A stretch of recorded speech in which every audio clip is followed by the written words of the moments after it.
We now have quorum. Can you bring in the nominee?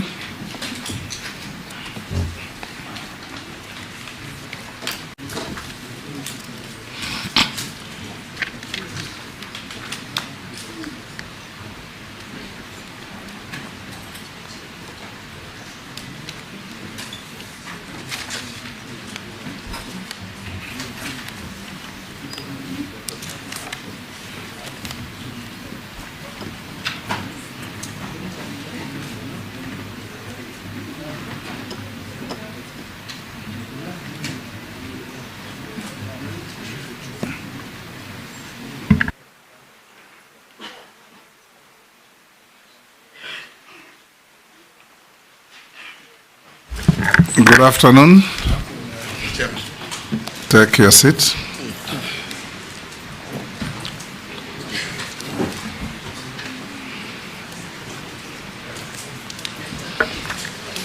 For the record, you are Honorable Justin Bedan Joka Muturi, EGH. Correct, Mr. Chairman. Honorable members, this is our second last nominee in this band, and the second last for today as well. Honorable Muturi, welcome to this committee. You are no doubt on familiar ground. This is a committee on appointments to engage you to assess your suitability for the office to which His Excellency the President has nominated you as Cabinet Secretary for Public Service, Performance and Delivery Management. Honorable members, before we do anything, I'll declare my interest. The nominee was my classmate, was my roommate at the University of Nairobi. And Posing, you better understand, the University of Nairobi. Not Nairobi University. The University of Nairobi. Yes. Alumni. That will not in any way prejudice my ability to chair this committee, to vet my classmate, roommate, and friend. I have not said this of any other nominee, because this is the only nominee I have that relationship with. Honorable nominee Muturi, you will take an oath. You have sat where I'm sitting before. You are of the faith, either Bible, is it called Gita, or Quran? Which one? Bible. So be upstanding, take the Bible in your right hand, and recite.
Owen Baya, Member, Kilifi North.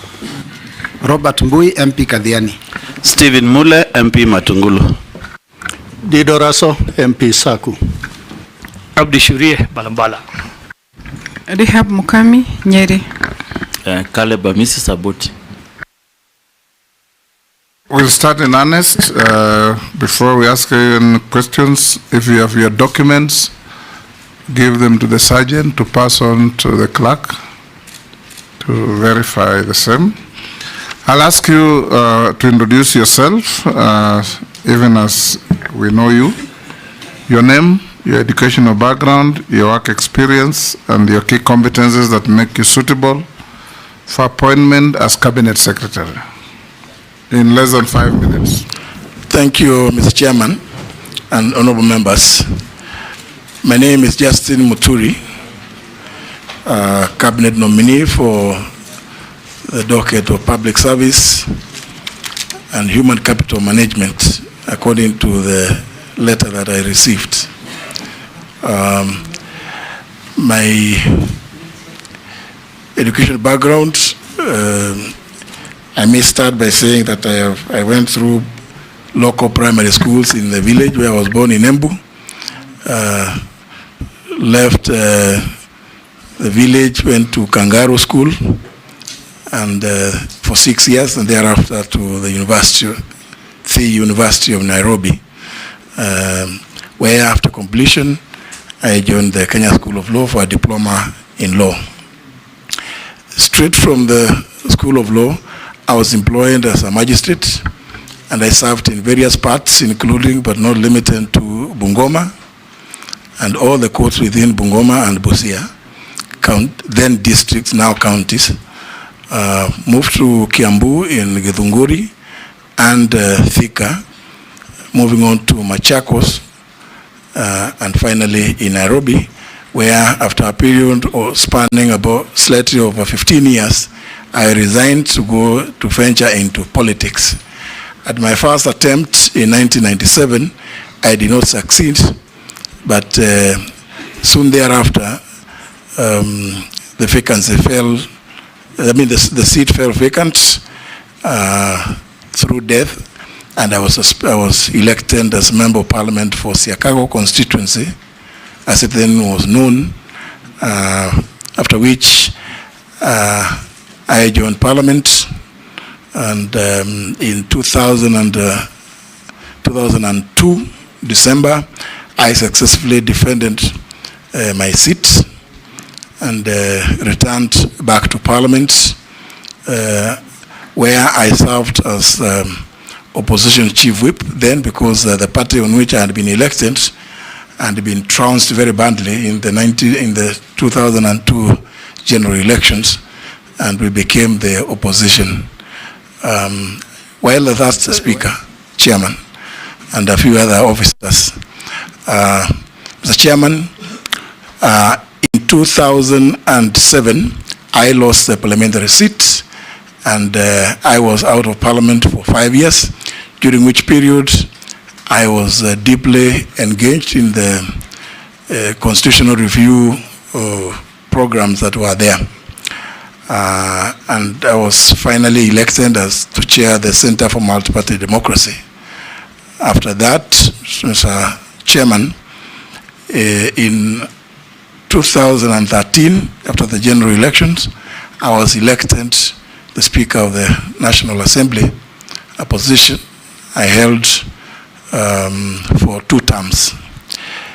In the elections of 2022, Mr. Chairman, I did not run for any office, but I joined through a coalition partnership agreement with the teams that formed Kenya Kwanza, initially being the United Democratic Alliance Party, Ford Kenya, and ANC as leader of the Democratic Party. Subsequently, His Excellency the President appointed me through a nomination that was approved by this House, by this committee, recommended for approval by this committee to the House, subsequent to which His Excellency the President appointed me as the Attorney General, the 8th Attorney General of the Republic of Kenya. I served in that position for a period of 20 months and 15 days, up to the 11th of July 2022, when I tendered my resignation. Thank you, Mr. Chairman and honorable members. Thank you. Deputy Speaker, any question? No questions. No questions from senior. Thank you. Majority Leader. Thank you, Honorable Speaker.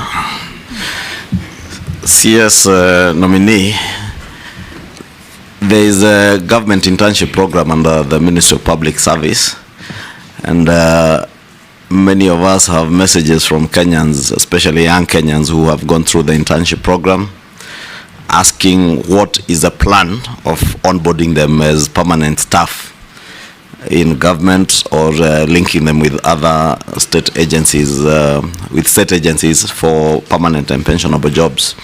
And we'd want to hear what plans you have, should you be confirmed into that docket, to make sure that that internship program not only helps the youth to gain experience, but also helps them to get linked to actual permanent and pensionable jobs.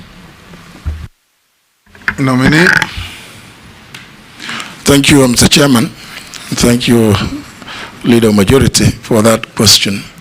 Indeed, I want to confirm to this committee and to Kenyans that I have also received well over close to 300 such messages from those interns, the young Kenyans who have gone through that program, which was initiated, I believe, with the very best of intentions.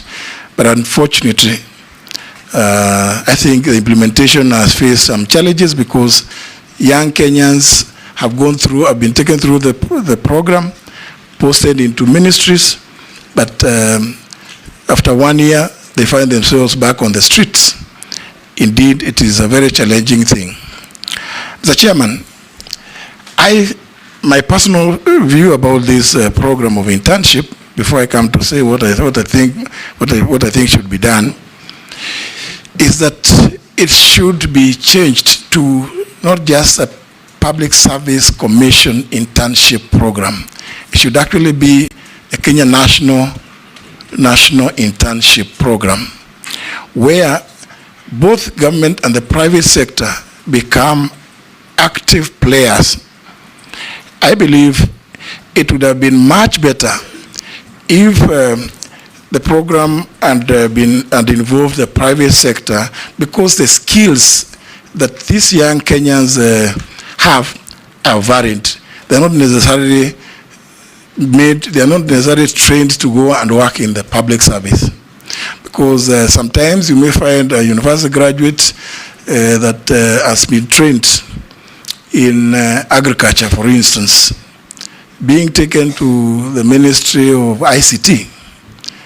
They will just be there for those 12 months and the stipends that they are given. After 12 months, those kids have really gained very little in terms of the field that they were trained in by way of experience.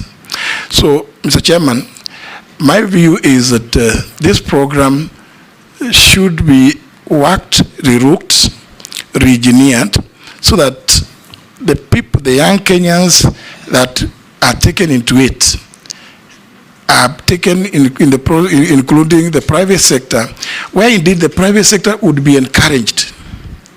Either government of Kenya, because Parliament gave the resources to the Public Service Commission to employ those or to engage those interns.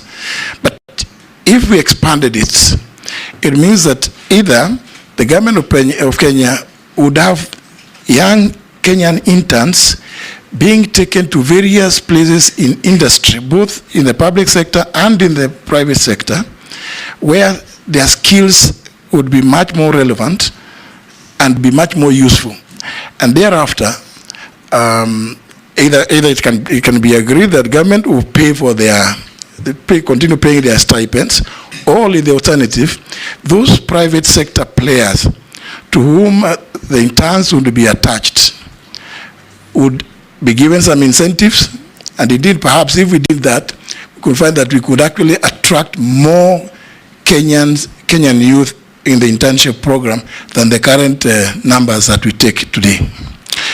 Moving forward, Mr. Chairman, I think it's not right to assume that governments can employ every Kenyan that has gone through school. But on the other hand, government has a responsibility. We all have a responsibility in leadership to ensure that we grow the economy of this country so as to be able to attract as many of our young, talented Kenyans into the job market.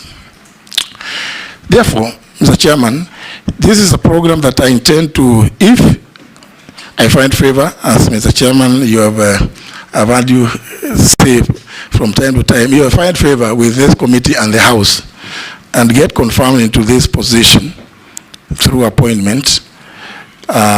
It is something that we will need to sit with the Public Service Commission because, as you would appreciate, the role of the ministry is to facilitate. And, here, Mr. Chairman, it's good for me to point out that public service spans across every arm. So that, indeed, Mr. Chairman, even the policeman on the road is the public service. The doctors and the health personnel are also doing public service. So it's a ministry that I find quite interesting. It permeates every sector of the public service. But more specifically, to respond to the issue raised by the Leader of Majority, which has also been raised with me, as I said at the beginning, it is to sit with the Public Service Commission and see how best to address the plight of the various cohorts, because very few, Mr. Chairman, have been absorbed in the public service. And these are our children. We all must feel for them. We see how best to have them placed in well-paying jobs and remove them from the streets. Thank you, Mr. Chairman. Thank you. Yes, Mary. Thank you, Chairman. Nominee, Kenyans, with respect to the same issue of internship, Kenyans want to know the fact that the outgoing CS did suspend ongoing and any new recruitment. If you are approved, what you're going to do about that? He had proposed a formation of a tripartite committee to look into all those issues. And they are also saying the public servants, the aging, the public service is an aged lot. And so in the interest of succession planning, what are you going to do if at all you are suspending recruitment? And finally, they are also saying they're raising the concerns on corruption and nepotism, where jobs at the public service are also going to the highest bidder or to whom you know. So if you are approved, what are you going to do about it? So kindly speak to those issues and you'll be, so that we do not bring up the issue again. Thank you. Chairman, this is just a supplementary question. I hope I don't lose my slot later. Because I'm very interested in this. We're going to third reading of a bill I have sponsored on the public service internship. And I agree with you what you have said. We actually consulted a lot on the private sector, but we realized it needs further engagement on issues to do with private sector because incentives and all that. But now, the direct question that the young people are asking, and they have told me, without that amendment in your bill, in the third reading, but then you can stay with your bill. They are saying there has to be provision of them gaining full employment after the internship. Because they're saying otherwise, if that is not there, the government and other entities are just enjoying cheap labor. And then they go back, as you have said, after 1 year. And so it is good to be honest, because I know later you'll be told it's budgetary issues. You can commit here and then later you say there's no money. So the young people just want an honest answer whether they will be employed after their internship. And the last thing just on that, Chairman, is that the last question, I agree with you also on one thing. Public Service Commission, and we engaged during the public participation. Internship is not a preserve of the Public Service Commission. The Parliamentary Service Commission also takes interns, the Judicial Service Commission, other commissions in TAC, which actually has a good practice where they have a merit list. So instead of advertising again for new people to get full employment, why don't we have a database of the ones who've done internship, and they be given priority when it is time for employment, and they create space for others to get internship? Mr. Chairman, can I? Thank you, Mr. Chairman. And through you, Mr. Chairman, I want to respond to the issues raised by the member for Teso South, the Honorable Mary Amase, where she raised the issue of a circular. And let me first of all say that I haven't come across any such circular. It was a pronouncement which I think has not been secularized. The issue that I'm aware of is that of course, which every one of us is aware, is the issue of the austerity measures being implemented currently, which have necessitated some temporary or sort of a moratorium on recruitment. It is not that it has been stopped. So it is not, I don't think that it's right for us to say that there's been a circular. There hasn't been any, because I've gone through, it's an issue that I was addressing when I met with the senior staff of the ministry. Mr. Chairman, the issue of aging staff is true, and this also speaks to the question of succession planning. And I think it is right to point to say that something somewhere has gone wrong within the HR department, the human resource area, because it is true, Mr. Chairman, you find honorable members, you find that some very, very senior people in the public service, the people that deputize, and they are almost exiting the service, but the people deputizing them are so lowly placed. I think that that is a mistake that must be corrected immediately. And it's a matter of us having to engage properly with the Public Service Commission, because people are all over, but some certain things which I believe maybe we will have occasion to discuss later, the issue of training, on-job training, seems to have taken some back seats. And that is where the problem of aging staff, people wanting to remain without people sufficiently well prepared and trained to take over their positions. I think it is a mistake. It needs to be addressed as soon as possible. The Honorable Miriam Master, through you, Mr. Chairman, did raise the issue of corruption in recruitment. Mr. Chairman, this is, I think, a thorn in all areas of, most of the publics in the entire gamut of public service recruitments, because there's a lot of opaqueness. Positions are advertised. When people are long listed, you see names, then they are shortlisted, then you don't know what the process is that happen thereafter. And connected to this, Mr. Chairman, is if you read the Article 232 of the Constitution on the mandate and functions of the Public Service Commission, among others, is to ensure efficiency and effectiveness in the public service. And the other value and principle is the diversity of Kenya, diversity among regions and communities. It is a value that is embedded in that Article 232. But, Mr. Chairman, you and I will know, sometimes it's very difficult, and we have seen reports that have been published that really show skewed, very, very skewed situations about how many people, how many civil servants are in which area.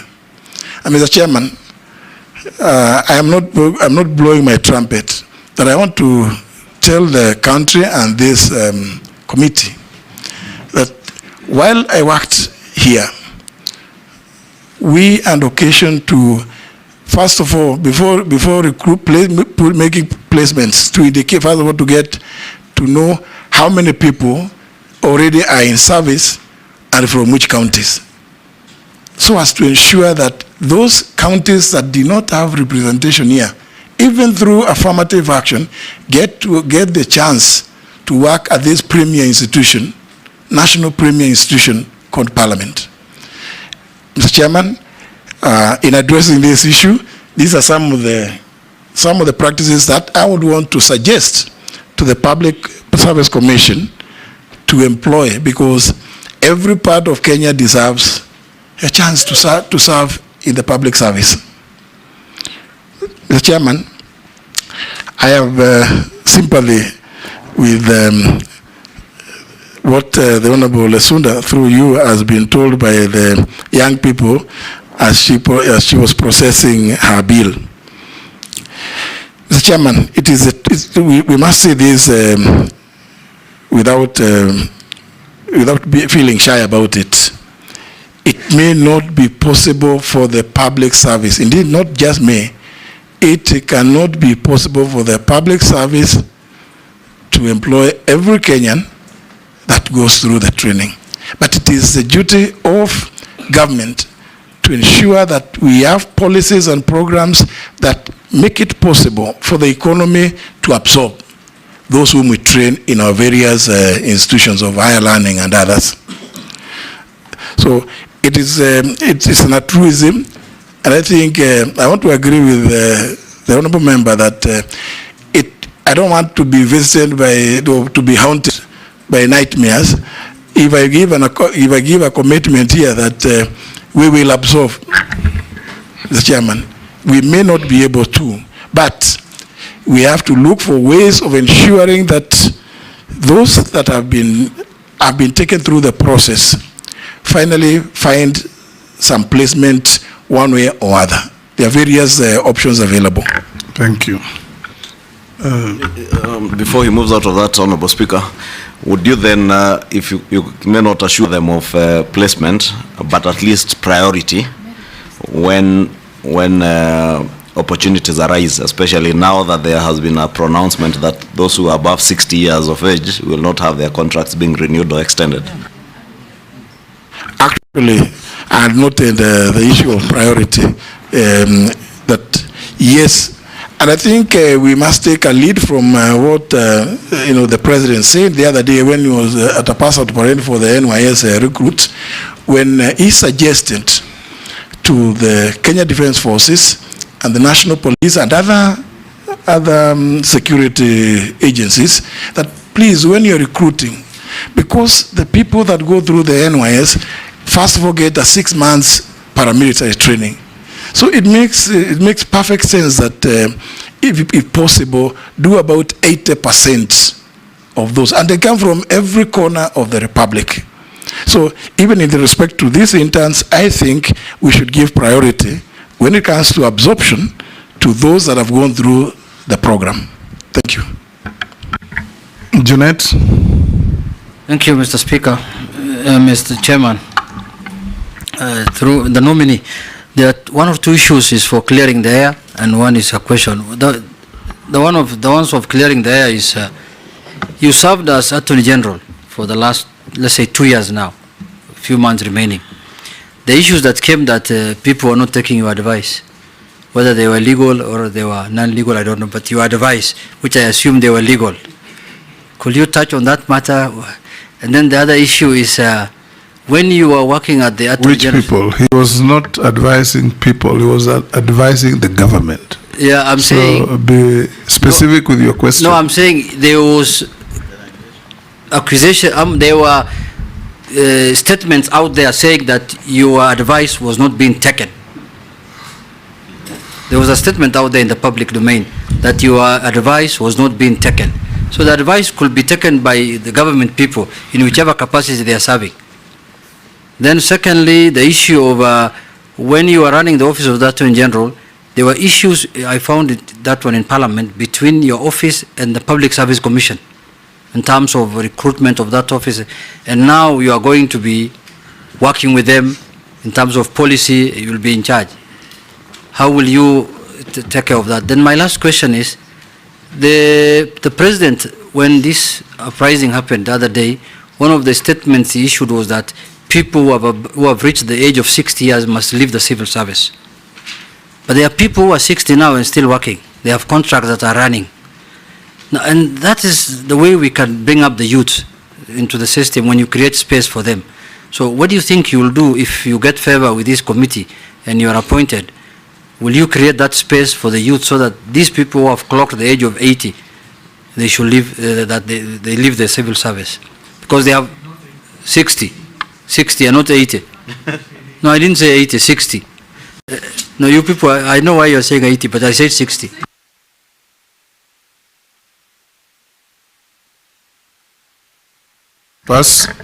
Posing. Thank you, Speaker, and the nominee, Speaker Emeritus.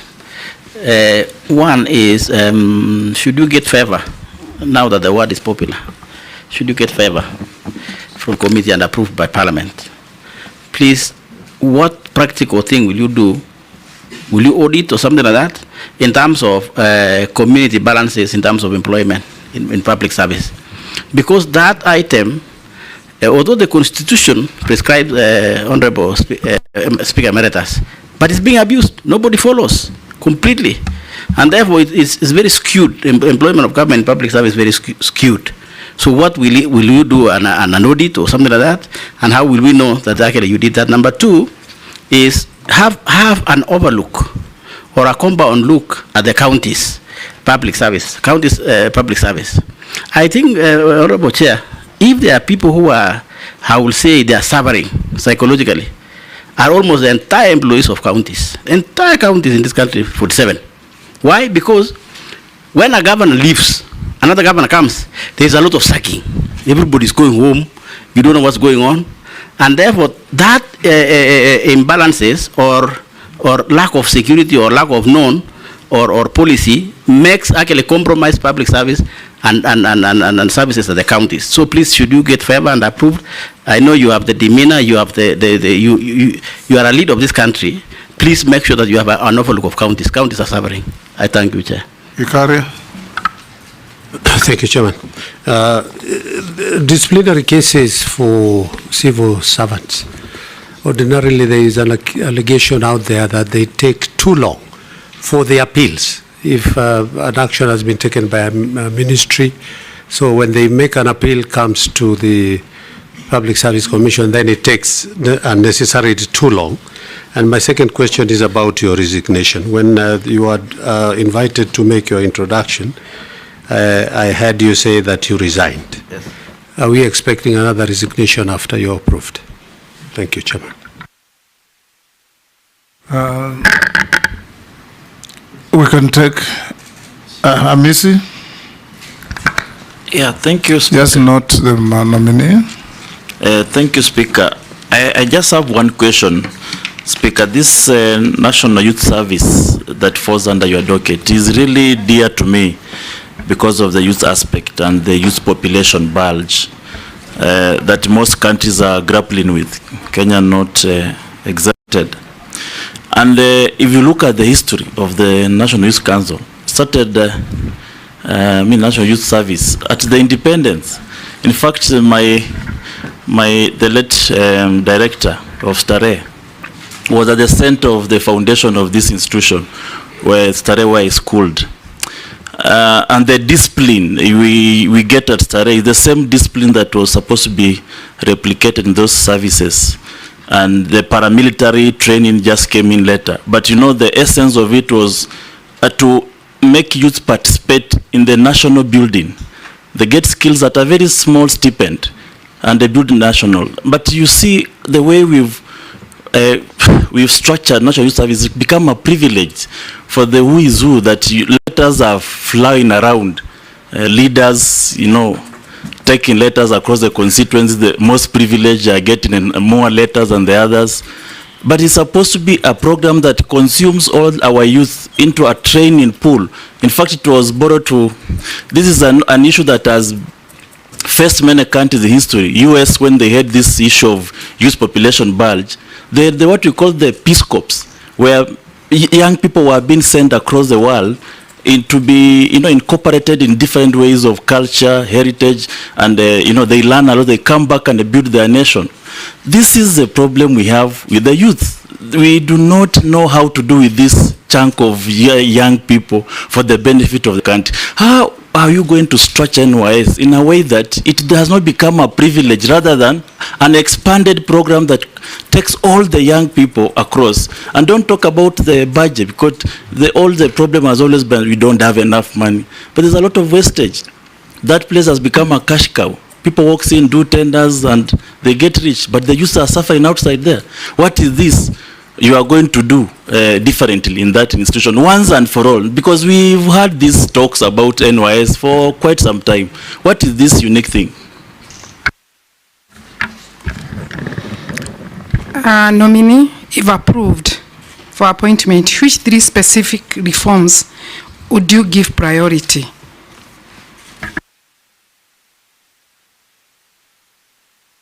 Thank you, Honorable Chairman. Honorable Chairman, I have one question to our nominee, and I'm looking at the constitutional mandates for gender representation. And I just see that women remain underrepresented in public service. Because if you look to most of the sectors in our government, they're being led by men.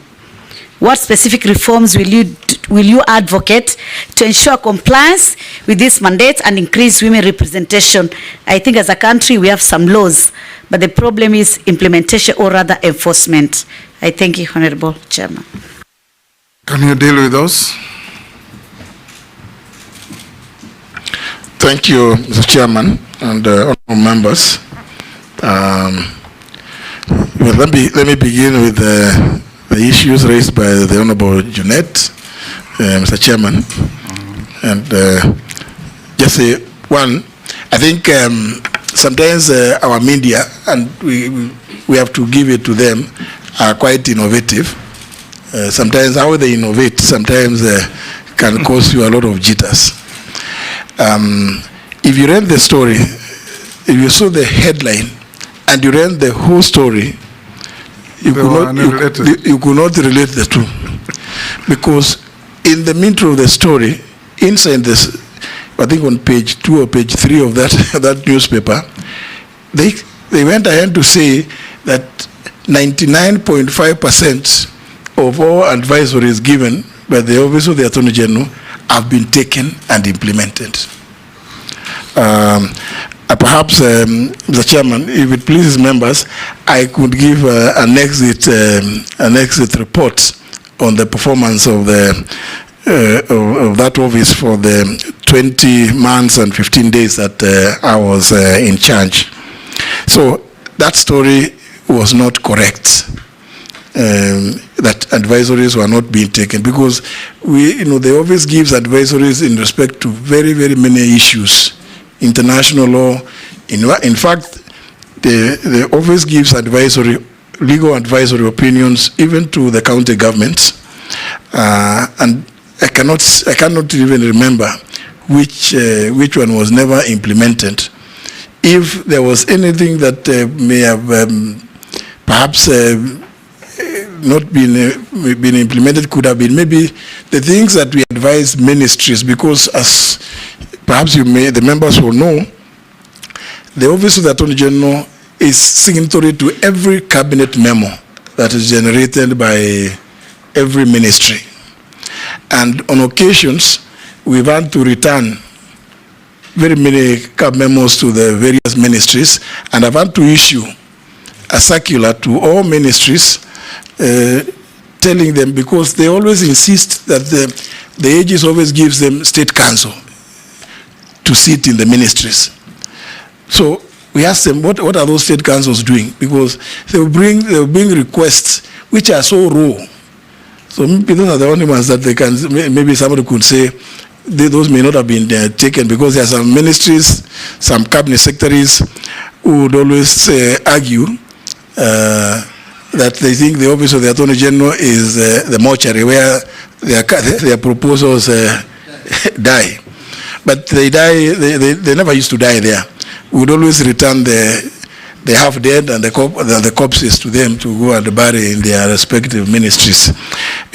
So maybe only to that extent. Otherwise, I must say, we had I found a very, very exciting period at the State Law Office. The Honorable Junaid, through you, Mr. Chairman, did raise the question of the relationship between the Public Service Commission and myself when I was the Attorney General.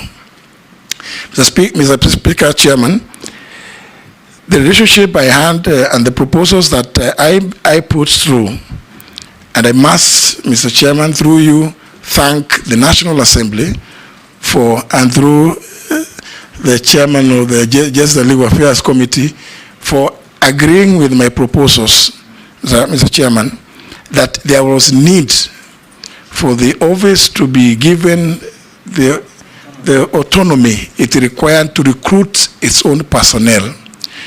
The reason being, Mr. Chairman, on occasion, they would recruit people and send them to the State Law Office. Sometimes when you look at them, they ask them, did you know the areas where we have need? Is it in the area of public trusteeship? Is it in the area of societies? Is it in the area of companies? Is it in the government transactions? Is it international law? These ones you have brought to us. So what are their key competencies? They will never be able to answer that question. They will tell you that all they needed is to recruit lawyers, and they dump them to you. So the position I took there was not a personal, it wasn't personal. It was just for posterity and to build the institution of the State Law Office, to make sure that it is fit for purpose. So, and also, and you remember, when we launched the 24th annual supplement in April this year, His Excellency the President himself, off the cuff, did speak to the fact that he had assented to that bill to give autonomy to the office of the Attorney General to be able to recruit its staff. And we were speaking about that in the context of the fact that we were launching the 24th annual supplement after the 23rd one had been launched in 1995. So, and His Excellency the President did see the merit in the proposals that I had made. And since, again, Mr. Chairman, the House did agree with me, and I really must remain eternally grateful to the House. The matter ended there. It was nothing personal. It was not to give me a job. It was to ensure that that office becomes what it is supposed to be, the biggest and the best law firm for the public in Kenya. And I hope that, and I'm happy, Mr. Chairman, that I've seen the nominee is a person, again, who began a working career at the State Law Office and has been the secretary to the advisory board at the ODPP, which is the same thing that you as a House gave me, the advisory board. That's what we were looking for. So I believe that my relationship with the Public Service Commission should not be strained on account of what I did. In fact, if I find favor, again, with you and the House, and I'm confirmed in this position, I would want to continue assisting the State Law Office to develop, because even then I was actually using officers from the Ministry of Public Service to help us to develop the human resources department of the State Law Office. So I hope that anybody who may have been, aggrieved by the decision to give that office that capacity should not have any difficulties working with me. In any event, we are conjoined at the hip, and we must work together and differences of opinion must never make, make for enmity. The leader majority did raise the issue of, is it the people age 80 or? Yes. I have done some quick assessment of that position, and I'm told currently in the mainstream public service they may be less than 10. But of course, whether they are 10 or 1, if the directive is at 60 you go home and you are an employee, so be it.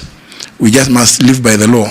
And I think this, I would want to tie this with the question Mr. Chairman raised by the Honorable Mishi, the member for Likoni, on this issue of gender. Mr. Chairman, I did allude to what is provided for in Article 232. Among other things in that article is the question of the special place for the youth, women, and people living with disabilities in the recruitment, even as we address the issue of other forms of diversity in our country. I think it has come to a point, Mr. Chairman, when we must now bite the bullet and implement what is in our laws. We can't have a constitution to which we just pay lip service. I think it's not, unfortunately for me, Mr. Chairman, I like taking, once I take a position, I like being held to account on the basis of the position that I take, because we cannot, we just have to implement the Constitution. You in Parliament are doing your very best to try and live by that Constitution. So everybody else in the public service should also be held accountable. And I hope, Mr. Chairman, that the House will help me when I bring reports about who is not living by the constitutional imperatives, so that you can hold them to account in the way that Parliament the world over does. So, Honorable Chairman, in response to that issue raised by the Honorable Mishimboko, it is just to say that I intend to live by what is in the Constitution. This question again, Mr. Chairman, it ties alongside with that raised by the member for Pokot South. Mr. Chairman, he used to have a name. He was called Pokot 1. He raised the issue of diversity again. And I think I like his proposal, Mr. Chairman, that we need to carry regular audits in this matter, because we must bring confidence, the trust of the people to government. And one of the ways to go about this is by telling it as it is. If we find that there has been skewed recruitment, let us just be open about it, so that everybody from whichever corner of the Republic should feel that they belong to the government. There should never be a case where people in one corner of the Republic feel that there's a place called Kenya, and they think it is called Nairobi. Nairobi is Kenya, because I don't think that they belong. I agree with the Honorable member for Pokot South. Again, this must cascade to the county service board, the county public service boards. I do know that when you go to a county, again, there are other dynamics. But the responsibility that has been assigned to the Ministry of Public Service is to come up with policies that advise county governments with respect to matters of public service. But of course, the implementation and enforcement is left to other agencies, other bodies like Parliament and other institutions. Say, for instance, Kenya National Commission on Human Rights, which is a constitutional body, then Gender and Equality Commission, and the Commission on Administrative Justice. We also have, of course, the Public Service Commission is in the Constitution also mandated to assist county government through the county service board to come up with policies, public service standards that should be implemented at the county level. So that would be my response to that. Mr. Chairman, there was, through you, there was the question raised by the Honorable Gekaria, the member for Nakuru Town East, if I still remember his constituency, about disciplinary cases taking far too long to resolve. And this is a matter, fortunately, Mr. Chairman, I can speak to this one for quite at great length because I have had occasion to deal with disciplinary cases within the Public Service Commission. It is the procedure that is used that is too long, Mr. Chairman. I do recall when I was a magistrate, I got involved in dealing with some of those cases because the process starts at the ministry level, because as you know, under clause 5 of that Article 232, the PSC is empowered to delegate any of its functions to other bodies or to some of its members, and some to any public officer or other authorities. One of the functions that they have delegated through letters they write to people called authorized officers. It is that issue of the HR function. And I think, Mr. Chairman, my own experience is that it has not been carried out properly. And it speaks volumes when cases, disciplinary cases, take so long, and possibly the staff who are the subject of those disciplinary proceedings are put on half salary, or they are not allowed to participate in several other service functions that they were engaged to do.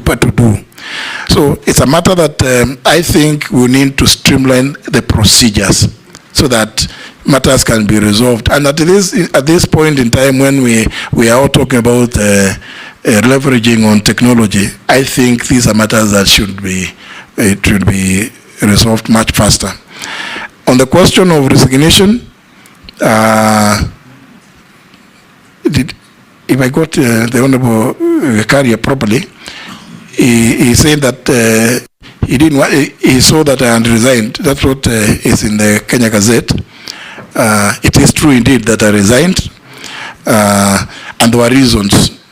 Because as you would expect, at the national executive level, and I know the country was alive to the fact that there had been some disquiet. And the only honorable thing at that point in time to do was to take a position through a route that is provided for in law, to allow His Excellency the President opportunity to reorganize his government as he desired. So that allow a situation whereby you tie the president with the fact that certain things have not happened, or this or the other as provided for in law. I took the option of assisting the president to make the decision to do the alignment. Honorable Chairman, there are two other areas. Well, the issue raised by the Honorable Caleb Amisi about the NYS, and he did give examples about the American Peace Corps. I think those are very positive remarks and comments. But I want to add that yes, Honorable Caleb Amisi did mention the issue of discipline, Mr. Chairman, and it is not without foundation, because the 6 months paramilitary training obviously equips the trainees with certain patriotic norms that ordinarily will not be found in an environment that is not such as the one we find ourselves in the NYS training camps. But I did say that, Honorable Amisi, that there is the 6 months paramilitary training, and there is the 1 year national service. from this national service, the graduates are assisted almost invariably where it is possible to either become self-reliant or self-employed, if you wish. And those others that depend on what courses one takes, because when they go to for the national service, they take some certain job-related courses. It could be in the hospitality industry, it could be in construction, and such like trades.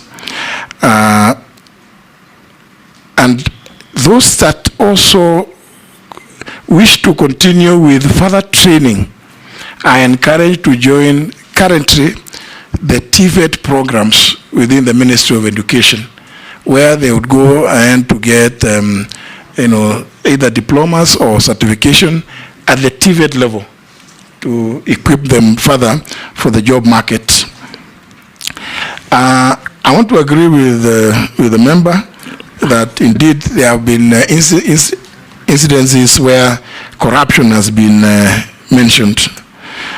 I think this is a matter of concern to all of us. We've seen some of them. I don't want to go into some details, some of which I'm sure most members may have seen, as when people start moving around with appointment letters or recruitment letters, it becomes, it is something that speaks to the integrity of a process. And I think it's one of the areas that... Point of order, Speaker. Yes. Just to clarify to the nominee, because I don't think you got my question clearly. I don't need to go to the nitty-gritties of the operations of NYS. It's common knowledge, we know it. My question was that this good program that has undergone a lot of mutations, that's why there is now the paramilitary being introduced. But initially, at some stage, it used to actually be a compulsory stage for those who are even advancing to universities and institutions of higher learning. It was a compulsory stage, meaning the initial perception of this was to incorporate all youth towards a compulsory stage before you advance to the other programs. So how can we expand it so that it stops being a privilege for the few, that letters are now being floated, it becomes gold for you to get an NYS letter? How can you expand that program more or less the way it was? That's the question. Well, that's a governance issue, Madam Deputy Speaker. It just speaks to lack of order, and lack of discipline, because it shouldn't happen that way.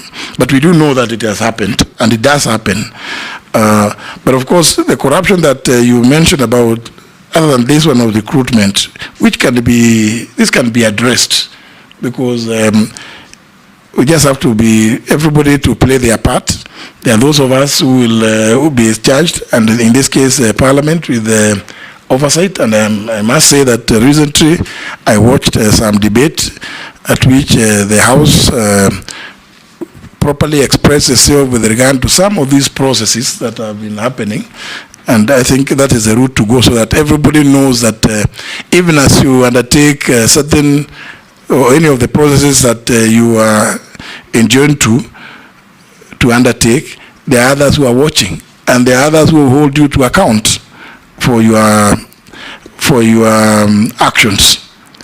But with regard to the other corruption that the honourable member mentioned, I want to say that when that problem came up, and I think all of us would recall, starting around 2017, that's when reforms were initiated within the NYS.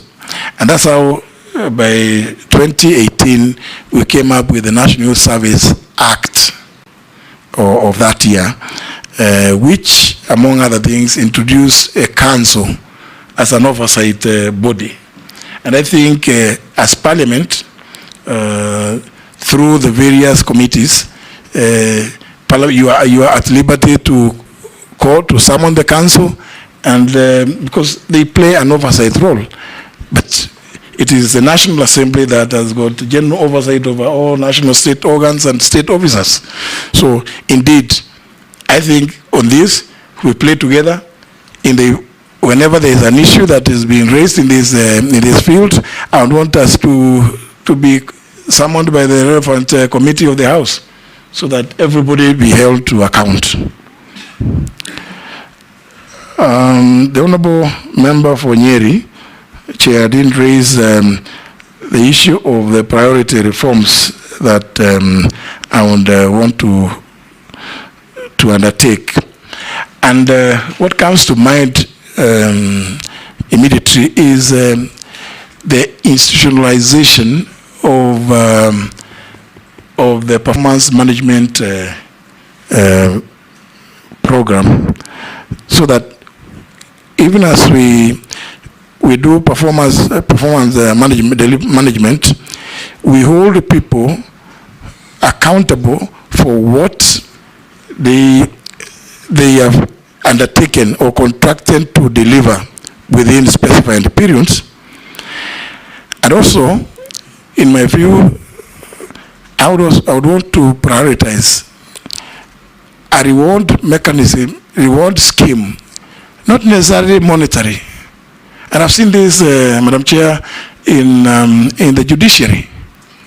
Almost every quarter, you find who is the best performing judge in terms of how many cases they are able to clear because of the huge backlog that were found in the judiciary. How is it that we cannot do the same in the rest of the public service?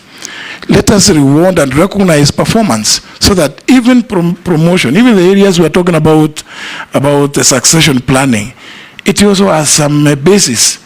You see people who exert themselves, apply themselves so diligently. I think it's only fair that there must be a way of recognizing that kind of performance, so that improves delivery of service to the Kenyan people. The other one that has been, if you allow me, Speaker, just to speak into the issue of performance management. I'm a big supporter of performance management because I know what it can do. And during the Kibaki time, you could actually, I used to work in a university as a registrar, and we put, during that time, universities were assigned into performance management, and you could actually see the university grow, how many papers it has published, how many papers each professor has published, A&A, how it has been ranked in. You could actually see the growth because of performance management. As you take up this position, if approved by this committee, and this is part of public service, we'll be very happy if we initiated performance management through performance contract or any other form of performance management tool to actually be able to evaluate workers, their output, how much government is putting in and what is the output, so that we can see real growth, and this contributes significantly to GDP. Thank you. Did you finish answering? Just that area of performance management, and I'm happy that the Honourable Member for Kilifi North has actually just got it, nailed it, because of course the public universities are they're still part of the public service, and we've had some, in recent times, we've heard of complaints from students complaining that they sat examinations and they have not received their results. You wonder, in that university, there's a lecturer who is involved in delaying those results. There is a head of department, there is a dean, and there is a vice chancellor. Surely, when these kind of complaints come, if we were implementing, if we had properly institutionalized, and I agree with the Honourable Member that this is something that this is the route to go, but we are paying lip service to it. We are not actualizing what is supposed to mean, because it is also service delivery. Those students are part of they are children of this country. When you hear students complaining that they sat examinations and for 6 months down the road they have not gotten their results, and what, surely those students must have gone to raise those complaints with the lecturers, with the heads of departments, with the deans. I mean, surely it means something somewhere. There is a breakdown in the way we implement these performance contracts. Management and the delivery is not correct. Another area, again, to respond is how we communicate government programs. There has been all manner of communication from all quarters. Sometimes you see some of the communication, if you happen to be awake by midnight, you find there's still communication through some certain medium. And, it's just, we just need to institutionalize it and make it work properly. This is another area of priority, Mr. Chairman, that I would think we need to implement alongside the reward, merit-based reward system, either on a quarterly basis or on a monthly basis, as the case may be. We must recognize industry and merit in the delivery of public services. I think that may be all. I'm told you've done all that cohort. Sharia, anything? Mr. Speaker, if you allow me, I have a question from a constituent. Thank you. Mheshimiwa Justin B. Muturi, the question goes, despite the clear guidelines outlined in the scheme of service, there has been a noticeable trend of officers remaining in the same job group for extended periods. This stagnation not only demotivates employees, but also hampers overall efficiency and progression within the public service. How do you plan to address and rectify this issue to ensure compliance with the scheme of service and promote a more dynamic and motivated workforce? Thank you. Chairman, I have one simple question. I have one, just one which is pressing. It is on the abolition of permanent and pensionable terms in the public service. Do you support or not? What are the advantages and disadvantages? What? Terms.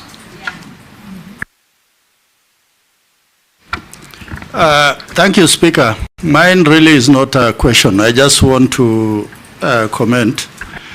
Speaker Emeritus, I think you are lucky that you have worked in government, the judiciary, in legislature, now in the executive. You have a good feel of what a government is, what the people are.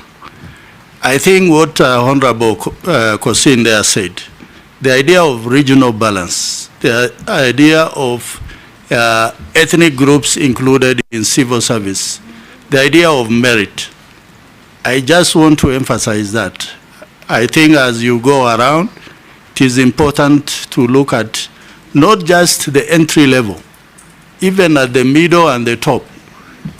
You look at the speaker, the deputy speaker, and the clerk. That is the sort of Kenya we want to see. Thank you, Honorable Speaker. Point of order, small one, Speaker. Because you are mentioned, it becomes a point of order. Under your guidance, Speaker. Okay. Under your guidance, and thank you for indulgence. And I want to encourage the nominee, Honorable Speaker, that they should start from, in this audit which he mentioned. If confirmed. If confirmed. Yes. He should start from National Treasury. Because National Treasury is where the national cake is divided. And if they skewed things there, then the national cake is skewed. Thank you, Chairman. Chairman, I had not asked a question. Those who have not asked questions. I hadn't asked. That time it was a supplementary, but because I was going to get an opportunity, I just want to add a rider to, because that is what I was going to say on what Honorable Russell has said. To the nominee, if you get an opportunity, please. Kenyans want to feel to be part of Kenya. And the only way is through inclusivity, fairness, and what is just. And it is enshrined in our constitution. And you have said you will follow the constitution. Kenyans do not want to see an advert of a senior position which is being filled, and they almost know it is for who, it is even tailor-made for who and for which community. If a certain person exits public service and he or she is from a certain community, it is almost certain they have to be replaced by someone from the same community. Let us have fairness and encourage merit. That is all I wanted to say. A good comment. Mule, you pass. Just a comment and to the nominee, Mr. Speaker Muturi. Do you think we, as a government, we have a mechanism to monitor the efficiency, apart from the performance contracting of civil servant, to monitor efficiency and to increase transparency in government departments using electronic systems? Good. Nominee take Naisula's comment positively. So it's not a question. So was Russell's. Sir George. Let me just ask this on behalf of a member of the public so that I'm not accused of not having done it. Kenyan youth under the PSC internship program under cohort 6. Kindly, with regards to budgeting, do ask the nominee for PSC, citing an example in State Department of TVETs that they are hiring 1,300 trainers under PNP terms, yet they have not included not even the currently active interns in all the TVETs countrywide, from Mombasa to Turkana, who are only 126 of them vetted, trained, qualified, which begs the question, to whom do these vacancies and jobs belong? Even the already qualified interns currently working in those TVETs do not qualify to be considered etc. That's the kind of sentiments we are getting from this, because no wonder they are saying the nasty things they are saying about occupying us. Thank you, Mr. Speaker. Honorable Justin Muturi, in February I passed my bill, which is waiting. It has already been debated. It is the Public Service Values and Principles Amendment Bill 2022. It's passed through the National Assembly, passed through the Senate with some amendments, and we are going to look at, the committee will look at it. What it's mentioning, what Honorable Naisula has talked about, fairness in county, which county do you come from, and residents and all that. And when I did that, many universities, not just county assemblies, what Honorable Posing is talking, many universities, 70% of the staff are from the communities where it is based. But that is just for information for you.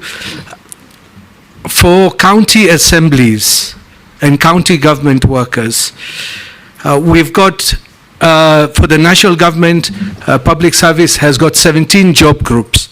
But for the county governments, there are 21 job groups. So there is, it's not at par. So would you consider to abolish, I don't know if it is possible, to abolish the county public service boards and have it, or upgrade them to what is at the national level, because the salary increments are not there. Under what law do you do that? That's why I said if it is you in the law. Can actually do it by amending the County Governments Act. You, okay, not him. That one I will get. Yes. The other thing, would you check if because they don't have a service scheme for the county government workers? Is it possible, or that one even has to be done through Parliament? I don't know. So, nominee. Mr. Chairman, if I was to respond to the last one by the Honorable Dawood,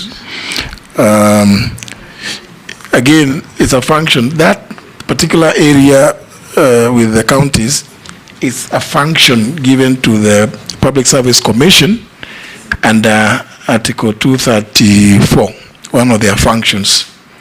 they're supposed to come up with standards, operating standards, which and you know, if we put them in law, national legislation will take precedence over what else they have done at the counties. So it's quite. I'm happy that you've actually processed your bill and you're putting those principles. Mr. Chairman, I was going to agree with the Honorable Dawood about these many job groups at the counties, because very many. Sometimes I came across an officer, some old man who was employed in my county, and he was said to be an environment officer. And to the best of my knowledge, when they mentioned environment, I was a bit surprised, because I didn't think he would be very well suited in that regard. But then later it was explained to me that he was engaged by the governor to advise on the political environment. So, so there are many job groups, and so it's one of those things. I think working in collaboration with the Public Service Commission, I think, because we have a duty, we serve the same people. We have a duty also to advise the counties that certain things just don't make sense. And the resources that are devolved every year are not just for purposes of recurrent expenditure. And I like the current trend that both Parliament and the national government have taken, that please dedicate not less than 30% of those resources to address issues of development. I think it's a good thing. The Chairman, going to the question raised by the member for Balambala, the Honorable Shurie, about the stagnation of people in one job group. It is one of those things that must be seen as, one can say that maybe somebody has slept on the job, because why are you stagnating somebody? And this is the reason why I'm saying there is need for us to introduce some monthly or quarterly reward system. And if we do that, something like that, we will see who it is that is stagnating. But I think the Public Service Commission, unfortunately, Mr. Chairman, have to, if you confirm me and the House approves, I would have to work with the Public Service Commission, and I have no problem about that, because I believe that what we will be proposing are ideas that would help in the service delivery to the people of Kenya. It is not a Muturi or Honorable Ishongwa's idea. It is for the benefit of the people of Kenya, so that when good ideas must give way to better ones, and better ones must give way to the best. So the schemes of service, I want to confirm, do exist still, but I think they are being implemented in very skewed ways, or they are not even being implemented in some cases, and therefore you find people stagnating in one place. And I think it is very, very demotivating, very demoralizing. You may find that some of the people stagnating are extremely hardworking, industrious people, but maybe because of some certain idiosyncrasies between the supervisors and others in the chain of command, they have been made to stagnate. I think these are some of the things that we need to begin addressing. If I find favor with you, Mr. Chairman, and the committee and the House, these are things that I promise I would want to undertake to visit. Mr. Chairman, through you, the Honorable Member for Likoni did raise the issue of permanent and pensionable vis-a-vis contractual terms or engagement. Mr. Chairman, the public service in any jurisdiction, as I know, is indeed really the soul of the nation. And I think I say this because you look at certain jurisdictions, Italy stays for sometimes up to 6 months without a government. But because the civil service is in place, well structured, these things we are talking about, people stagnating, people being favored because they come from this region or the other, those things are not there. That's why the civil service in a country like Italy, indeed, Mr. Chairman, even Britain, sometimes they change prime ministers 1 month, 2 months. Time they changed 3 in 6 months. Yes, but those countries are held together. Delivery of service is done because there is an efficient and effective mechanism by the public service of those countries. Same can be said about countries like Israel. Therefore, there is merit also in the question in having people on permanent and pensionable basis, while at the same time there exists merit at certain levels. I mean, Mr. Chairman, I would find it very punishing to engage a tea girl on contract terms because, or sweepers. It's good, you'll be changing them so many times. I think some of them or clerical officers, but at certain levels, senior levels, there is merit also in having people on contract terms. In any event, members of parliament are at a very high level in society, and they are on contract. They are on 5-year contracts. So why should it not be that at certain levels we also engage some of those people on contracts? I mean, for me, I think we can have a fused system where we appreciate that at a certain level, P&P has its own place, and then at certain other levels, contractual engagement of public servants would have some benefits. That would be my reaction to that issue. Thank you, Honorable Russell, Honorable Kosing, through you, Mr. Chairman. These were comments to encourage, and I take it in my strength. I think, well, it has been said that we must begin by addressing the National Treasury, and I think the Honorable Member has a point, Mr. Chairman, because we have read stories about what is called budgeted corruption. By the time documents are delivered to the House, so much has been done, so much has been planned for. Sometimes when you try to read through those documents and you are told maintenance of plant and equipment maintenance, you ask which equipments are these, Sometimes you don't know which is which. And the same would go to how we recruit people also. Mr. Chairman, I want to give this committee some real example where 11 drivers were recruited and posted to the state law office. Only 4 of them had an idea how to drive, and they were on salary. So he said, what, did you make a mistake? I thought this could only do sweeping or some other menial jobs in the office, but no, they are employed as drivers. Mr. Chairman, I have some examples which make me feel very passionate about actually, if the House approves me, want to go to this docket, because there are too many things, too many glaring things that need to be addressed. Well, the Honorable Member for Matungulu did raise the issue of the monitoring mechanism available in the implementation of various programs in the public service, particularly even performance management. This is one area that requires very close attention because, as I said earlier, Mr. Chairman, because Public Service Commission, in excess of the powers given to it in 234 clause 5 to delegate. Once they delegate, and Public Service Commission is only one small commission here in Nairobi.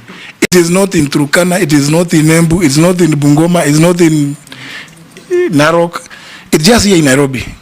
So once they have delegated, I think the follow-up mechanism on what happens to those people whom they delegate their functions has been lacking. And I think, Mr. Chairman, if, as you said, I find favor with yourselves, I would still want to work with Parliament. If I find favor, I would still want to work with Parliament because I think it is in Parliament where things can move. Some of these things which have failed in the public service, if we work collaboratively, we will be able to give better service to the people of this republic. Sorry, the last one, Mr. Chairman, is from the indomitable member for Tharaka, the Honorable Gigi Murugara, about this cohort, the cohort 6. There isn't much that I would want to add, save what I said when the leader of majority raised this issue, and we have had some quite big conversation, because it can only be looked at holistically. What I can promise is I would want to engage with the Public Service Commission on this issue, because we must find some solution to what we do with these children. They are young men and women of this country, full of energy, full of ideas, well-trained, but we have given them some little hope that, well, and that's the expectation of every Kenyan. You take them as interns, and Mr. Chairman, you and I and several other members I can see here would actually agree with me when I say that this program needs to be rethought. You need to think about it afresh. Because, Mr. Chairman, young lawyers, when they leave the law school and they go for internship, they don't just go to the judiciary or come to Parliament or come to the state law office alone. They go to farms of senior lawyers, and even in the private sector, they do their internships there. But you know, this one, the way we crafted it, the way we coined it, we just put it for the public service. And that's the reason, I believe, why it is giving us this problem. And forever, we must continue thinking about how best to address this challenge of these interns. Never forgetting, Mr. Chairman, that the proposal this year was that I think we take about 20,000. I don't know if we go that route without, first of all, re-engineering this program. We are just going to create more anger in many more Kenyans. And no wonder, Mr. Chairman, then the next thing, they will be saying they want to angukan with everything. There's something I'm talking about anguka. They could easily say anguka nayo. This time they will anguka na wewe. If you are approved. So, Mr. Chairman, I just think that we need to think through this process collaboratively and involving many more stakeholders than just people at the Public Service Commission. As I've said, it is a small commission of nine commissioners. What the kind of staff they have? They are not outside Nairobi. So surely, I think they don't even have they have not had the capacity to go around the country to see what other areas of our economy we could think of people interning in. Thank you, Mr. Chairman. Everybody has had a go. You have not asked my question. You did. It was just a supplementary. It's a question nonetheless. Supplementary on intervention. Just one, it's a comment. Actually, it's not a question from the public. Nominee, there is a Kenyan who is saying that the period between advertising for the jobs, interview, and onboarding by Public Service Commission is too long. That if you are successful, look into it. Another one is saying to quickly ease the pressure on unemployment, that 30,000 Kenyans expected to retire, public servants. If you could quickly replace them once they retire. And the last one says, what plans do you have for thousands of support staff in Kenya secondary schools who are earning as low as 5,000? Is it possible for you to absorb them in Public Service Commission? And as I conclude, probably in your first cabinet meeting, could you table a paper proposing for kazi kwa vijana you can look for this money from some development partner or whoever, and this ease the pressure on unemployment. Thank you. Yes, nominee. Thank you, Mr. Chairman. And you know, she said there were comments. So she's not about. But Mr. Chairman, the honourable member for Teso South has raised a very important issue about those people working in schools. It just shows that if the question is directed at me, then that Kenyan actually appreciates public service is not just here in Nairobi.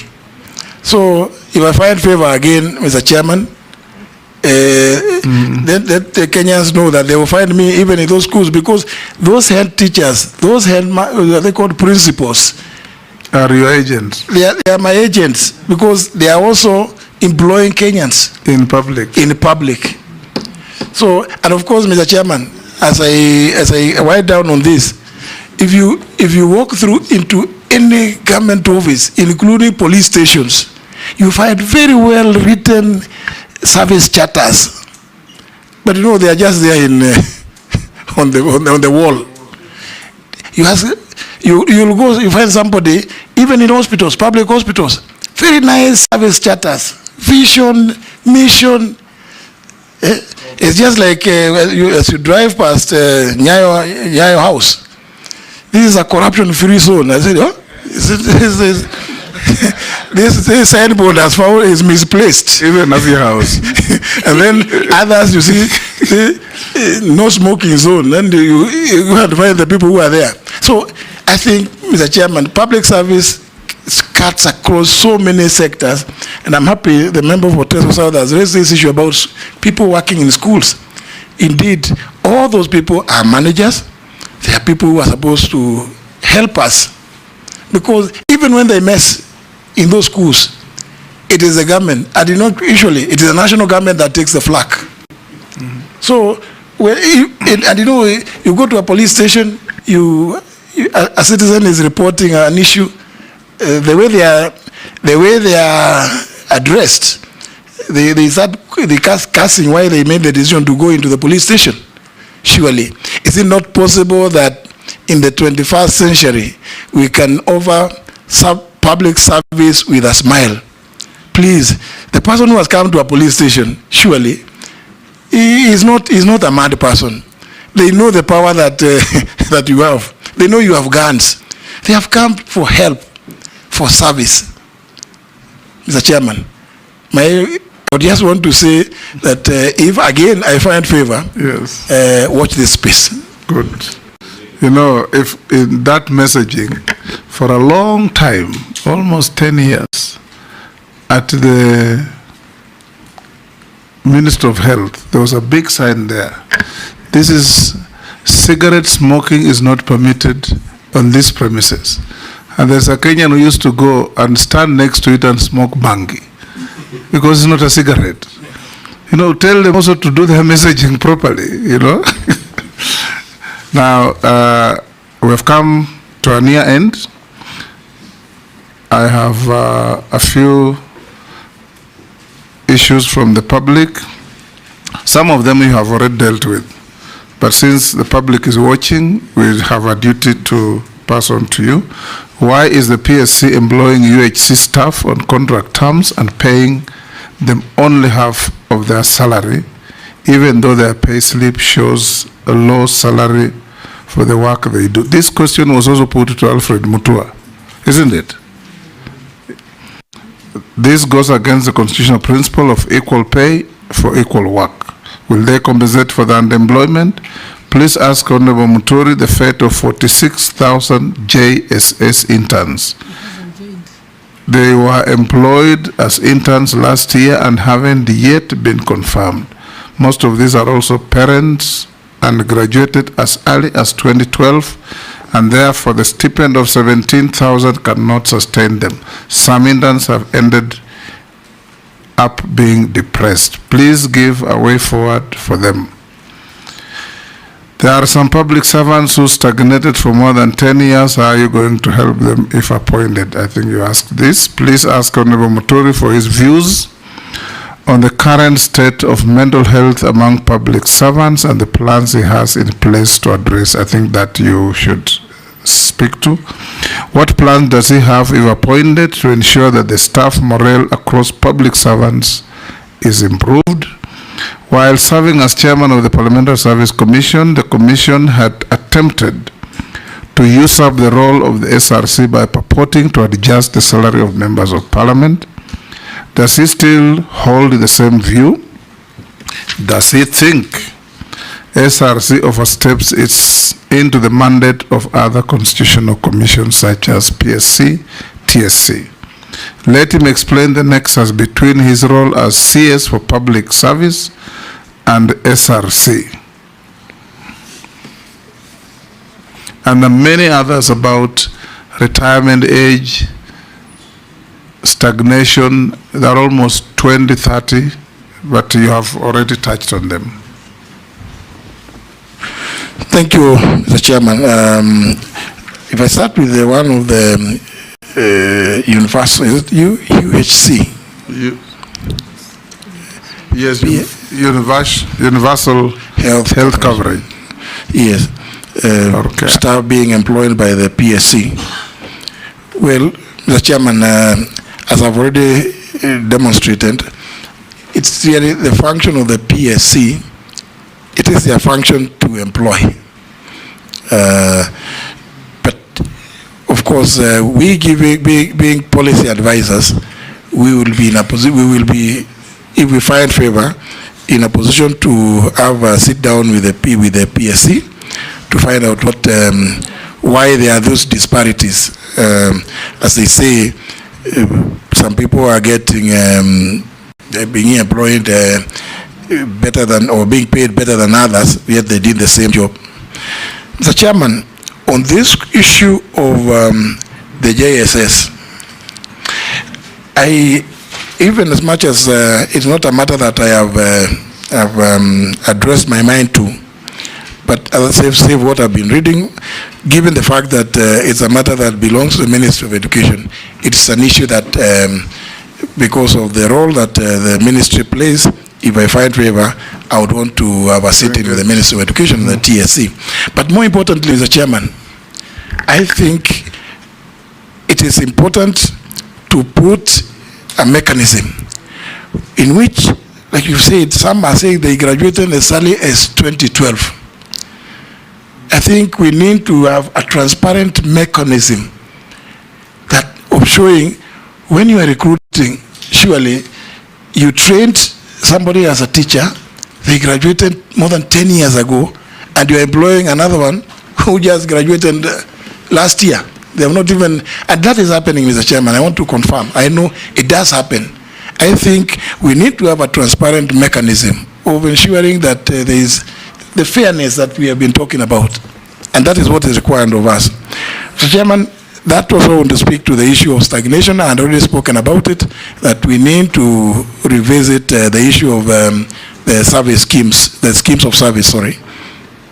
Mr. Chairman, there is already a cabinet paper which I found under preparation to address the issue of wellness and the whole area of wellness in the place of work for public servants. And if again I find favor, I intend to push it through. Mr. Chairman, I think it is maybe the Kenyan who asked this question that PSC attempting to increase or adjust the salaries of members of parliament during my tenure as a chairman of PSC. This is without foundation. Parliament never did that, and I know, Mr. Chairman, is because many Kenyans confuse several issues. When members raise the issue of mileage claims, people out there say, oh, they are increasing their salaries. When members raise the issue of sitting allowance, some people out there will say members are increasing their salary. We are so clear that the mandate to regularly review and set the salaries and remuneration of state officers is a function exclusively and Article 230 reserved to the Salaries and Remuneration Commission. So it's not possible that we ever did anything like that. I'm sure maybe that is a bit of misinformation. The same would apply the issue about the CS for Public Service Commission vis-a-vis the SRC.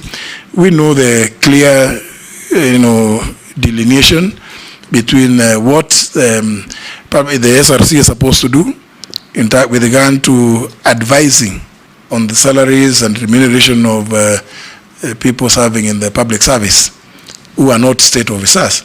So again, there can be no area of overlap or confusion between the CS for Public Service and the SRC. Mr. Chairman, thank you. The very last, the issue of civil servants with fake documents or fake certificates. If you find favor, what are you planning to do to eradicate fraud in public employment?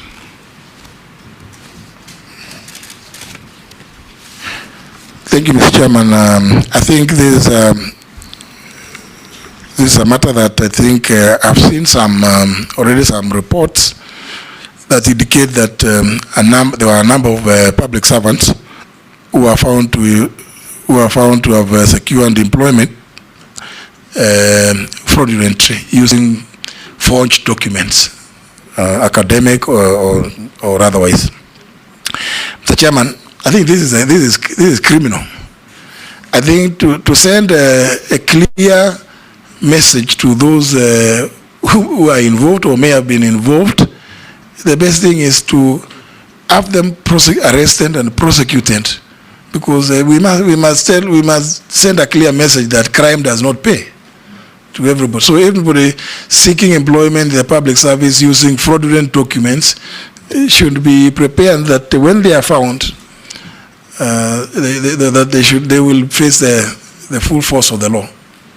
Thank you, nominee. I'll ask you the last three mundane questions. Have you been adversely mentioned in any integrity-related report or investigations? No. Do you hold any leadership position in any political party? I resigned way back 2022, Mr. Chairman. What is your net worth? Sorry. Yes, Mr. Chairman. My current net worth is just slightly over 800 million. When I appeared before you in 2022, yes, my net worth at that time was about 761 million. Mm-hmm. So we have under a slight adjustment of about 5.6%, 5.68% to 801.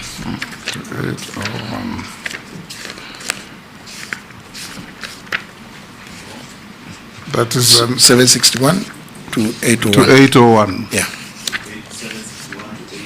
Yeah. Speaker. Yes. Yes. Mr. Speaker, 761 to 801 is a growth of 40 million. Yes. I have seen Senior Counsel Ben Nasir, who is a lawyer like yourself, ask that for all these years, you are only able to have a net worth of 761, then in less than 2 years, 40 million. What would you say to Ahmed Nasir? Because I know the answer myself, but maybe you can say something to him as a lawyer. No, because I haven't been practicing, I cannot even answer it in that regard. But of course, we began in very, very junior levels in the public service. Do you know how much you were earning? 2,400. Yes. You remember? Yes. That was our take home. Yes. We were appointed on the same day. We were appointed on the same day with the chairman. And yes. As magistrates, and that's what we used to take home. So when somebody looks at the length of time that we've worked, part of it, and I did indicate that I put in a cool slightly over 15 years when we were earning those kind of meager salaries. So, well, for me, I think, Mr. Chairman, it's just to show that I've been a very modest civil servant or public servant. Chair, maybe yes. what I wanted my former speaker to tell the senior councilman Nasir that even with your 2,200 salary then, a property you bought in Kanyuambora then at maybe 12,000 is today worth close to 60 million shillings.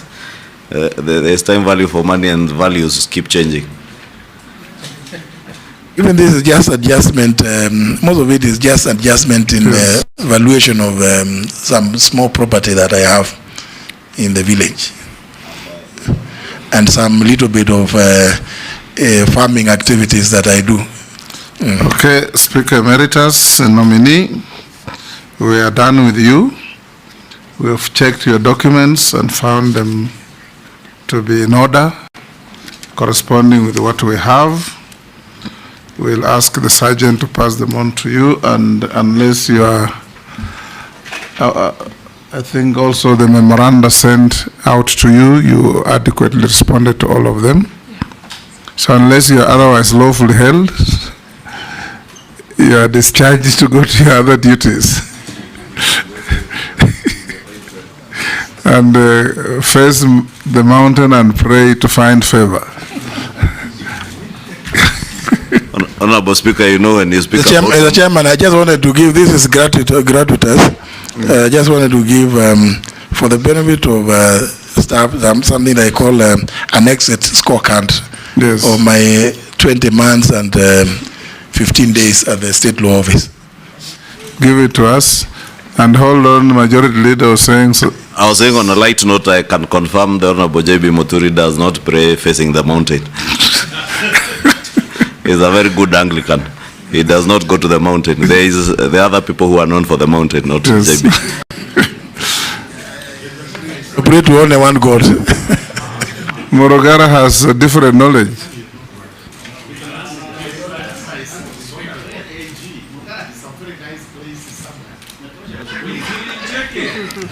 Your private life is not in audit, you may leave.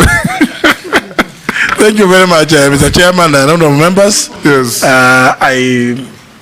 I've enjoyed this engagement, and as you said, Mr. Chairman, should I find favor, I'll still be ready to come back to the House and account for what I'll be doing. Thank you very much. Thank you. Good night. Members,